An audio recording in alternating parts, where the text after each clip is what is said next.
Garden uncle, मैं भी आपके साथ खाना खाऊं? नहीं बेटा, आप मेरे साथ बैठ के खाना नहीं खा सकते। क्यों? मैं क्यों नहीं खा सकती आपके साथ खाना? क्योंकि बेटा आप अमीर हो और हम गरीब हैं। आप ऐसे हमारे साथ बैठ के खाना खाओगे तो अच्छा थोड़ी लगेगा। गार्डन अंकल, आप इतने गरीब हो कि आप मुझे खाना भी नहीं खिला सकते? नहीं बेटा, इतना तो गरीब नहीं हूँ। आपको खाना खाना है? हाँ। तो आओ मैं खिलाता हूँ। ओए भाभी, देखना वो गार्ड के साथ बैठ के खाना खा रही है। वो तो मैं बताती हूँ, बहुत बिगड़ गई है। जिया, क्या कर रही थी? तुझे मैंने कितनी बार समझाया ना, ऐसे किसी के भी साथ बैठ के खाना नहीं खाते। तो क्यों बैठी लगी थी उसके साथ? समझ में नहीं आती बात? बेटा नौकर है वो, हमारा काम करता है हमारे लिए, हमसे तनख्वाह लेता है। हम उसके साथ बैठ के उसका गंदा खाना खाएंगे? मम्मी, आप काम कर रहे थे, मुझे भूख लगी थी तो मैं इनके साथ खाना खाने बैठ गई। अच्छा, मैं काम कर रही थी तो तू किसी भी कबाड़ी भिखारी के साथ बैठ के खाना खाने लग जाएगी क्या? अरे बेटा, वो गंदे लोग हैं, गंदी तरीके से रहते हैं, सफाई से कोई लेना देना नहीं है उनका। तुझे भूख लगी थी मुझे बताती, मैं काम छोड़ के तुझे खाना दे देती। लेकिन इसके साथ बैठ के खाना खाने का तूने सोचा भी ना? इससे मुझे पता चल रहा है तू कितनी ज्यादा बिगड़ गई है। बिल्कुल मेरी बात नहीं मानती है। मम्मी, वो चौकीदार है तो उनके साथ कोई भी खाना नहीं खा सकता क्या? हाँ, नहीं खाते उनके साथ बैठ के खाना। बेटा वो छोटे लोग हैं, गंदे लोग हैं, गंदे तरीके से रहते हैं।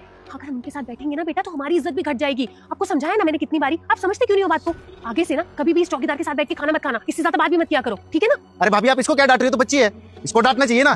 तू तो बड़ा है, तुझे दिख नहीं रहा? उसको साथ बैठा के खिला रहा है तू, हमसे बराबरी करने की कोशिश कर रहा है तू। बताऊं तुझे भी? साहब देखिए, मेरी कोई गलती नहीं है, मैंने तो इनको मना भी किया था, पर अब मालिक की बेटी है और कुछ काम कहेगी तो मैं करूंगा ही ना। कही थी भूख लग रही है तो मैंने सोचा खिला देता हूँ। गलती हो गई साहब। मना किया था तूने? झूठ बोल रहा है मुझसे। मैंने अपनी आंखों से देखा है कैसे तू उसको अपने गंदे हाथों से छू रहा था बैठाने के लिए, और इन्हीं गंदे हाथों से खाना खिलाता तू हमारी भतीजी को। आज के बाद ना मेरी भतीजी को हाथ मत लगा दियो। तेरे जैसा गंदा आदमी से छुए मुझे पसंद नहीं, समझा? गलती हो गई साहब, आगे से गलती कभी नहीं करूंगा।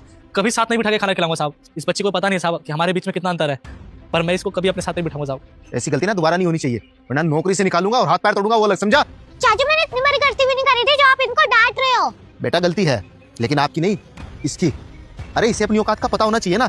और बेटा आप भी आगे से ध्यान रखना, ऐसे दो कोड़ी के आदमी के साथ बैठ के खाना खाने की जरूरत नहीं है। आई बात समझ में? अरे क्या हो गया? अगर ये उसके साथ खाना खा भी रही है तो? अरे भैया देखना, ये मामूली सा गार्ड ये इसे खाना खिलाने की कोशिश कर रहा था, अब इसके गंदे हाथों से खाना खाएगी ये। अरे खाना ही तो खा रही है उसके साथ, कुछ गलत चीज तो नहीं सिखा रहा ना वो?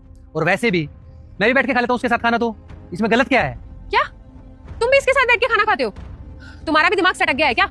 अरे नौकर है वो हमारा, तनख्वाह देते हैं हम उसे, हमारे पैसों से घर चलता है इसका, और तुम उसी के साथ बैठ के खाना खा रहे हो?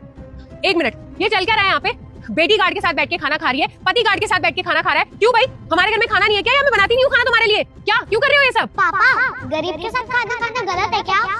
नहीं नहीं बेटा, ऐसा कुछ नहीं है। इंसान में कभी भेदभाव नहीं करना चाहिए। तेरी मम्मी और तेरे चाचू ना पागल हो गए हैं बेटा। आपके दादू, मेरे पापा, वो भी गार्ड की जॉब किया करते थे। नितेश तुझे तो याद होगा ना, तू कैसे भूल सकता है वो दिन? बेटा अमीर गरीब, ऊंच नीच ऐसा कुछ नहीं होता।